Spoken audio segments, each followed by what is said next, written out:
একটা সম্পর্ক সব থেকে সুন্দর কখন হয় জানো?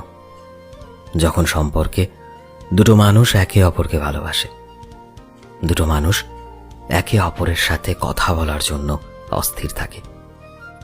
হাজারো ব্যস্ততার মাঝেও দুজন দুজনের জন্য ঠিক সময় বের করে।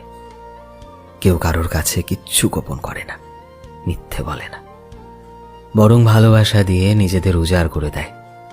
দুটো মানুষ একে অপরকে শ্রদ্ধা করে ভক্তি করে, নিজেদের দুঃখ নিজেদের কষ্টগুলোকে কোনো রকম ভাবনা ছাড়াই একে অপরের সাথে ভাগ করে নিতে পারে।